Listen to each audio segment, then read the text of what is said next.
We finally got official pictures for the LEGO Star Wars Smart Brick sets, and it's not looking good, y'all, I cannot lie. If you don't want to miss any other LEGO Star Wars news, feel free to subscribe, and now let's waste no time and take a look at the pictures. The first set is set number 75421 Vader's TIE Advanced, which is gonna include 473 pieces, 1 Rebel Soldier and 1 Smart Brick Darth Vader, and it's gonna retail for roughly $70 and you better get used to these prices, cause it won't get any better in this video.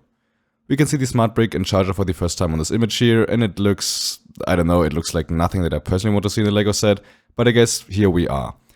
There are 2 side builds, one of which is this little Rebel turret, and the other one is, I'm not even sure if this is another turret or a small gas station. And there we have Vader's TIE, which looks too short. Besides that, it is fine, but it is not worth $70 in my opinion. I just now noticed that the top where the Smart Brick sits is open, and I hope that there is some way to close the top again, cause if this is the final look, I honestly don't know what to say. Next up we have set number 75423 Luke's X-Wing, and this has to be a joke. They just can't be serious. It's gonna include 581 pieces, 2 smart minifigs of Leia and Luke, 3 normal minifigs being a Stormtrooper, a Rebel Soldier and R2-D2, and you probably already know it, but this set has the generous price tag of $100, which is insane. Remember a couple of years back where you got a great X-Wing for that price? Yeah, those times are over now, cause nowadays it gets you a goofy looking 4+ X-Wing. Besides the X-Wing, you're gonna get a turret, a ground crew vehicle, and a Rebel computer satellite type build. Yeah, I honestly don't know what to say. The X-Wing looks atrocious. I hope that all pieces are printed, but I expect stickers. And look at how good those smart minifigs look. Leia has a giant print on her back and a warning on the side that you shouldn't throw them in the trash. I guess they are legally obligated to do that, but it still looks so bad, and who asked for this? I don't know. Then there is also set number 75427 Throne Room Duel and A-Wing, which is gonna include 2 Royal Guards and an A-Wing pilot, and a smart minifig Luke Skywalker, Darth Vader and Emperor Palpatine. This is also the first time I really want to address the box art, but I also don't like this at all. The other 2 were at least fine with the blue and red background, but why is this one pink? In general, the box does not look good in my opinion. What does the turret on the left do there? How small is that A-Wing? The general design of the box is just weird and out of place, but yeah, I don't know. Speaking of the A-Wing and its opponent, a cannon which doesn't really fit into this set, I think the A-Wing actually looks decent, especially for being that small, but the main build does not look good. They downscaled the main part of the throne room, which we already had in a diorama set, and added this dual base, which does not fit in there at all.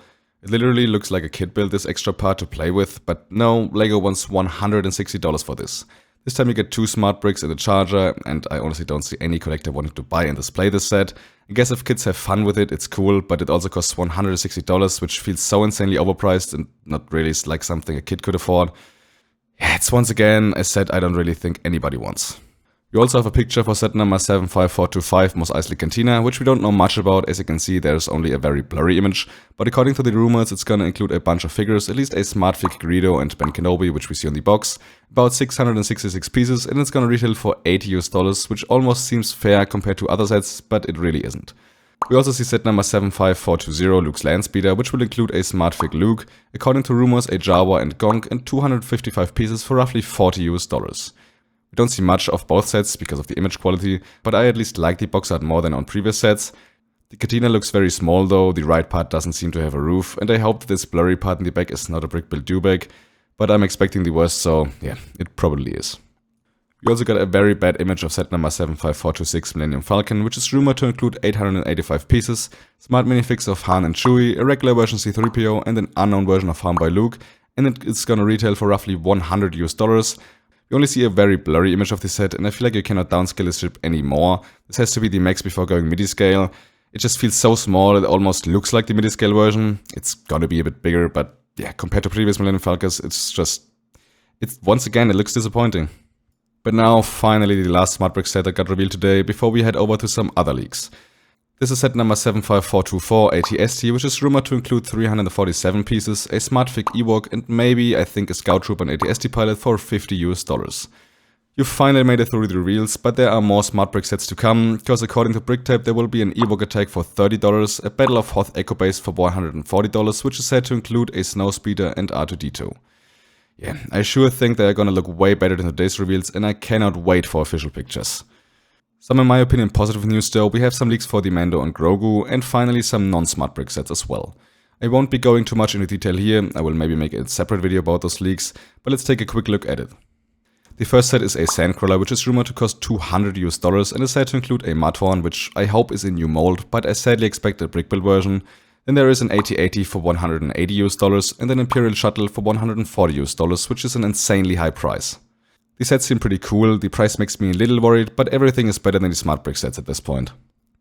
We also have a whole other list of upcoming regular sets, and some of those are fire, I cannot lie. First and foremost, we will get a remake of the Ewok Village for $180, which is very cool and fans wanted to see for a long time. Then there is a Star Wars mini-movie poster set for $50, and I'm not 100% sure what this could be. Maybe something similar to those mosaics from a while ago, but it does seem pretty cool. There will be an upscale Darth Vader minifigure for $150, which is honestly something that is really cool, and I don't know why LEGO didn't do that sooner. There will be yet another billable Yoda for $150, and what is in my opinion the best reveal, a remake of the Episode 2 Bounty Hunter Pursuit for $60, which is the set that I'm the most excited about because of a new Sam Wessel, which we will finally get. I think the one and only Bounty Hunter Pursuit we got was from 2002, so 24 years old. We will finally get a new one, a new Sam Wessel with modern printing. I'm totally here for that. There will also be an $80 set called Icons of Star Wars, no idea what that could be. Another Luke's X-Wing Microfighter for $15, a Luke vs Vader Best Pin Duel for an unknown price, and I don't know if this is going to be the diorama line or not, but I think so.